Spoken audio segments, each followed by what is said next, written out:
Buenas tardes, aquí estamos de nuevo. A usted que está en casita, gracias por continuar con nosotros. Ha llegado el momento que yo lo he acuñado para mí, personal.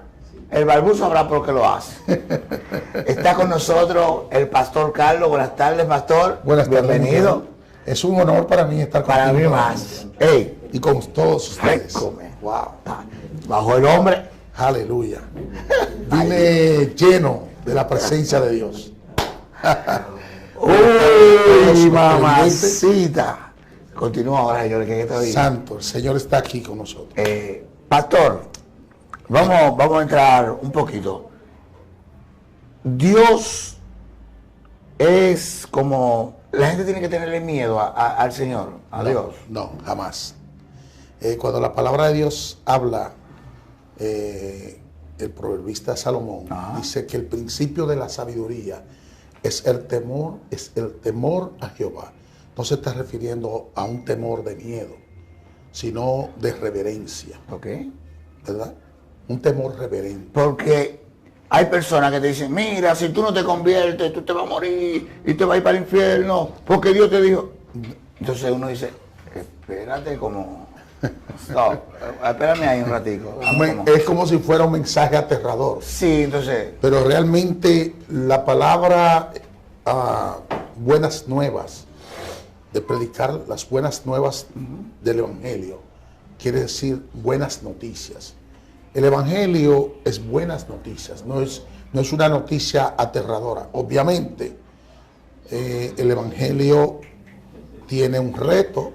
Cuando nosotros aceptamos a Jesús, significa que nosotros vamos a cambiar.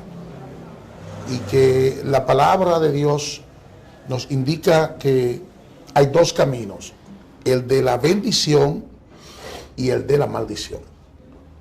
El camino del Señor es el camino de la bendición. El otro es de la maldición. Pero no es que Dios quiere maldecirte.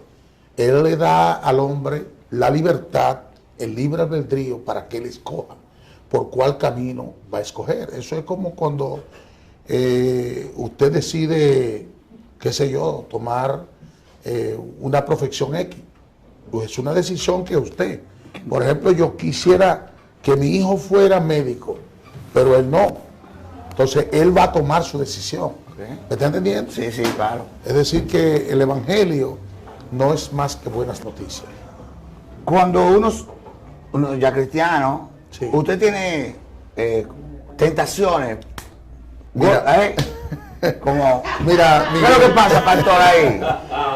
Mira, Miguel, las tentaciones no van a parar nunca. El problema no son las tentaciones, el problema es caer en ellas. La palabra de Dios dice que Jesús fue llevado al desierto y fue tentado por el diablo. Tentado en todo. Pero Dios le pone una pruebita porque Él te cuida, pero también te puede decir, dame probarle, dame este fuertecito, pero para que Él no sepa que sea yo, por atrás.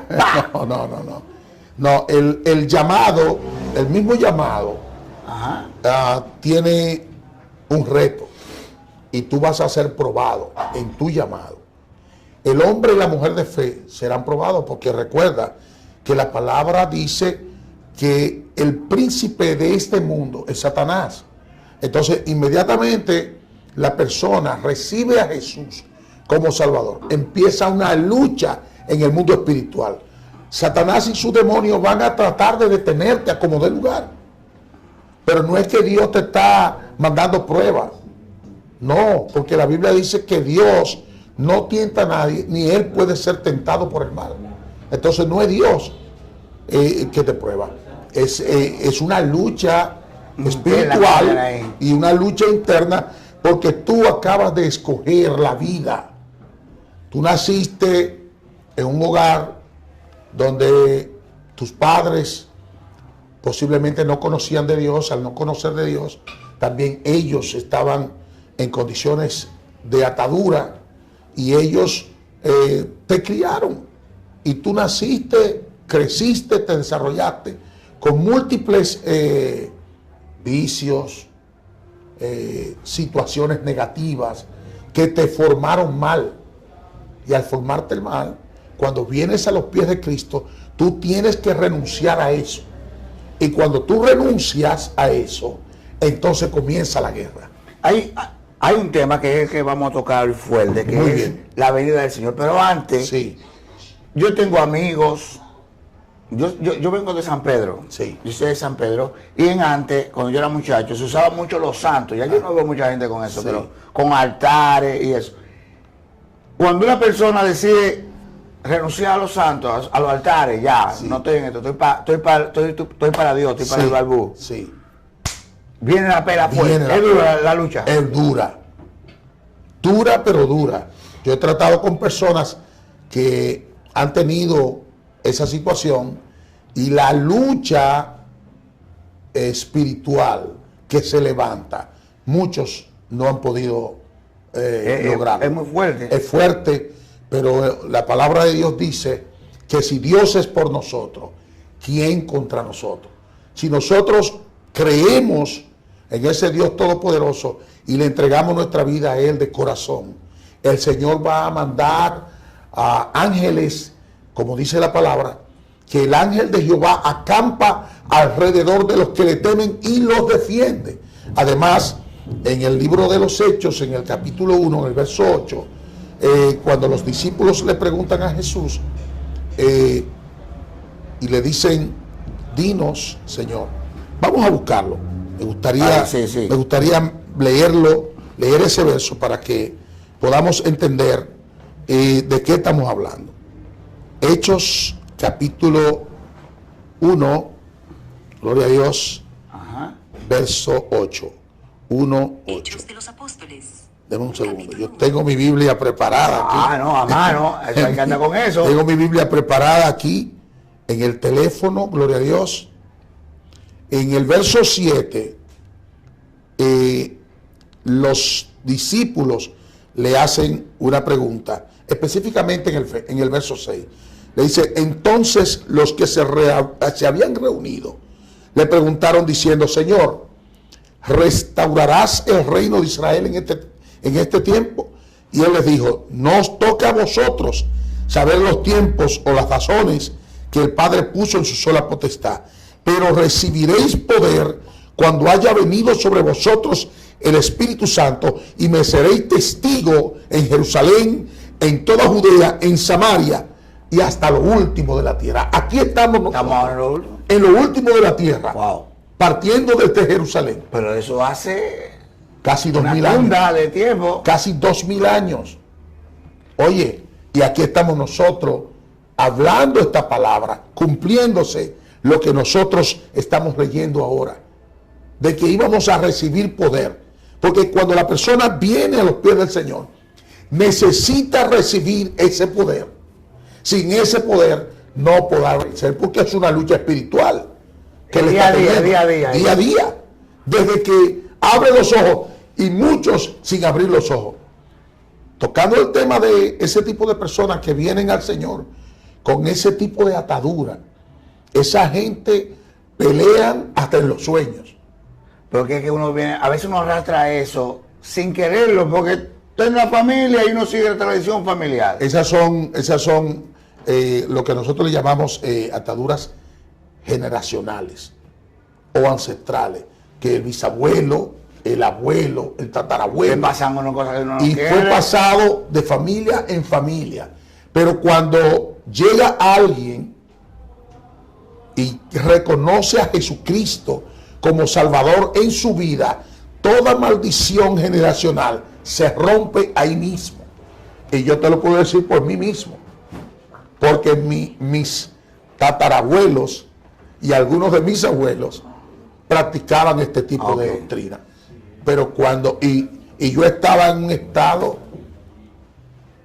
a los 17 años, borracho ya, y yo entré a burlarme A la iglesia. a la iglesia. Yo pasé por una iglesia y cuando yo vi el culto, yo dije, déjame ir a ver en qué están estos locos. Esa fue mi condición. Ay, mamacita. Yo me burlaba A relajar con el Yo balbú. iba Usted fuera sí. a burlarse del balbú. Sí. Y el balbú esperaba. de manera ignorante. Porque muchas cosas de las que nosotros hacemos, lo hacemos ignorando las escrituras. Y como te decía en la otra ocasión, en la otra entrevista, Dios tiene misericordia de nosotros porque Él sabe que la mayor parte de las veces ignoramos la verdad. Hay un tema, Pastor Carlos, en las redes ahora de un homosexual que se convirtió y lo han atacado mucho y él dice, yo soy cristiano, no es tan fácil, pero se ha mantenido una lucha. Sí. Hasta hace como una semana, hasta el look se cambió, porque Sí. tenía todavía el look de mujer y ahora tiene el look de Sí, hombre, sí. hasta la voz volvió Sí. otra vez. Lo que pasa es que realmente él estuvo un encuentro con Dios. Porque cuando las personas tienen encuentro con Dios, no pueden quedarse igual. Si usted ve una persona que habla de Cristo y que dice que es cristiano y no cambia, el tal no ha recibido ninguna revelación de Dios. Cuando uno se convierte, hay personas que se arrepienten hoy y ya un cambio total. Sí. A otro le toma un tiempecito Sí, como a otro la alineación y sí. el balanceo con En el mi Señor. caso fue así. En mi caso, Dios trabajó conmigo de manera paulatina. paulatina. Él fue trabajando conmigo, porque cuando yo vine al Señor tenía muchas ataduras, muchas situaciones espirituales. Entonces Él fue haciendo un trabajo conmigo, ¿verdad? Progresiva. Progresiva. Siempre por encima. Porque cuando Dios entra, la persona tiene que cambiar. Como tú dijiste, hay personas que son llamados para ser incluidos en el ministerio de manera inmediata. Entonces Dios no puede esperar. Venga. Venga, pran, Ya. bien, el Espíritu Santo lo toma, fue transformado. Un decreto, el valor Un un decreto del cielo. nombrado ya. ¡Fra! Transformado. Y otros, como fue mi caso, fue un trabajo que Dios vino haciendo, tanto en mi vida como en la de mi familia, que fue de manera Al pasito ahí. al paso. Pero empujándolo. Sí, no fue ni marcha para atrás, ni- fui siendo transformado, porque vuelvo y repito, fue una transformación progresiva. Entonces, hasta llegar hasta hoy. Pastor, hablemos un poquito de la venida del Señor. Ay, ay. Bien, mira, ese tema está bien candente y yo creo que es el tema que más se debería tocar en este momento, porque nosotros estamos viviendo sobre las profecías bíblicas. Jesús habló en San Mateo 24 lo siguiente. Vamos a leer algunos versos. Me gustaría, vine con mi Biblia preparado para poder compartir con ustedes y los que nos están viendo por las redes este tema tan importante. En el capítulo 24 del libro de San Mateo, el Señor dice lo siguiente. Dice, cuando Jesús salió del templo y se iba, cuando salió del templo y se iba, esa palabra salió y se iba, significa que no iba a regresar. Como la despedida. Él sabía que esa era la última vez y era como una despedida.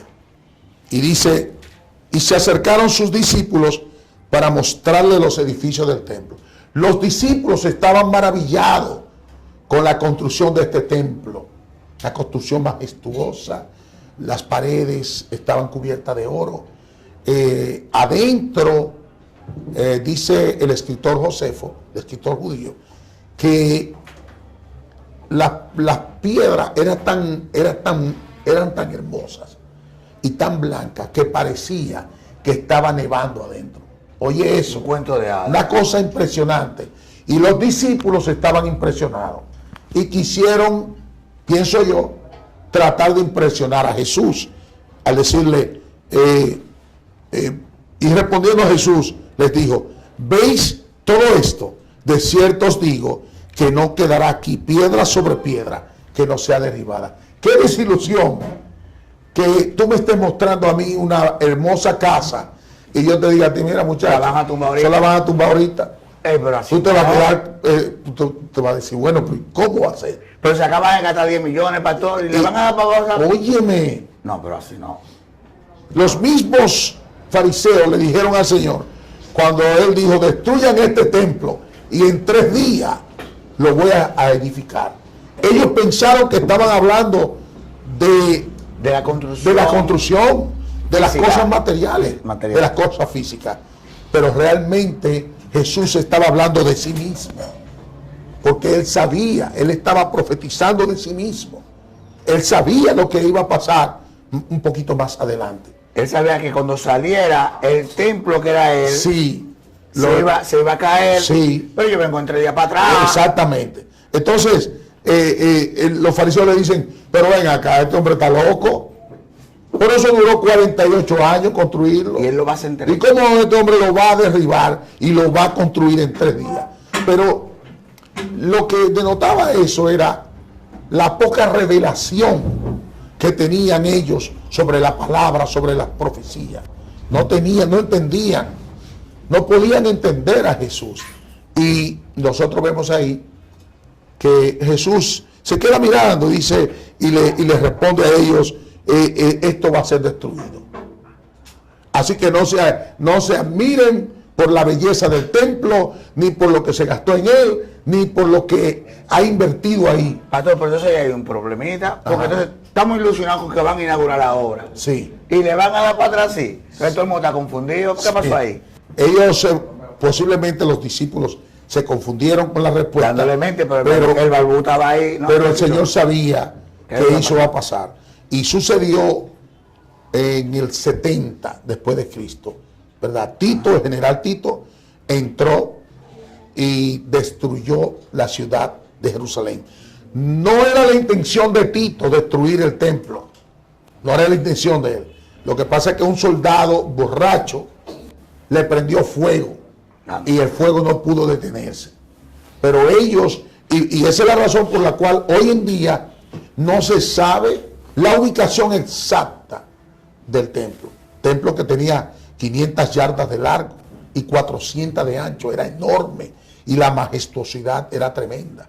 Pero no era, era la base principal de la religión judía. Ellos amaban más ese templo, creo, que al mismo Dios. Y a nosotros nos pasa muchas veces que nosotros nos enamoramos de las cosas materiales y nosotros les rendimos honor, pleitesía a las cosas que van a perecer.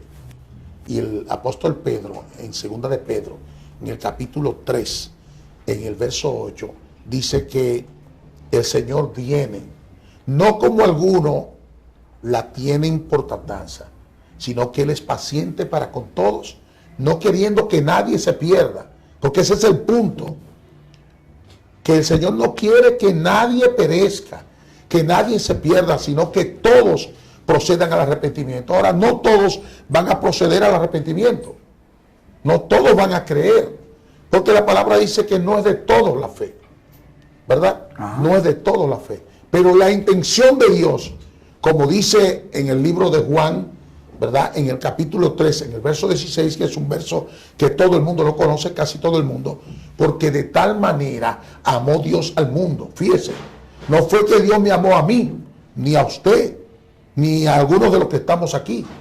Dios amó a todo el mundo. Y Jesús murió en la cruz del Calvario por toda la raza humana. Amén. Amén. Amén. Oye, yo estaba como... Gloria al Señor. Ahora, escúchame, de que Jesús viene, como dice Pedro ahí, lo reafirma, la gente lo tiene por tardanza. Bueno, porque él mismo dice, comenzando desde el verso 1 hasta el verso 8, él mismo dice, el apóstol Pedro, que la gente tiene su venida por tardanza, porque desde el tiempo en que los padres durmieron, entonces se murió mi abuelo, se murió mi tatarabuelo, y desde todo ese tiempo atrás, 5,000 años y de 2,000 años atrás, casi mente, se está hablando de que Jesús viene y no viene. Yo te voy a explicar eso. Haz tu pregunta. 2,000 años, van 2023. No, lo que pasa es, por eso te dije, te lo voy a explicar, porque el reloj de Dios no se basa en el calendario gregoriano, en el calendario solar, sino en el calendario hebreo, el calendario lunar. Ok. En el calendario hebreo se va a cumplir esa fecha en el año 2033. Entre 2033 al 2036. Puesto que no hay una fecha exacta. Ok. De que una fecha exacta del nacimiento de Cristo, el historiador Josefo habla que puede ser entre el 33 y el 36. Pero las cosas se están pegando, pastor. Por eso es que en el año 2000 todo el mundo pensaba que iba a haber un blackout. Sí. Porque pensando Un juidero que se armó en el se armó un juidero Pero enorme. dígame a mí que está en Pero la hostelería. porque pensaba todo el mundo y todo el mundo creía, contaba conforme al calendario. Yo hice un gregoriano. lito, pastor, contando con el blackout. Y salí, del primero que salió al otro día fui yo. No me digas. En el hotel yo hice un libro, una cuentecita y digo, se va a borrar la computadora, borrar. Amador, pase por aquí, por favor. Pase por contabilidad. Digo, précome, Dios mío. Sígueme diciendo. Pastor, ¿qué hacemos? Seguimos, Judy. Una pausita. Vamos a una pausita y volvemos en breve. Volvemos Está en breve. bueno, está bueno. Ok. Estás viendo Entre Tres con Judith.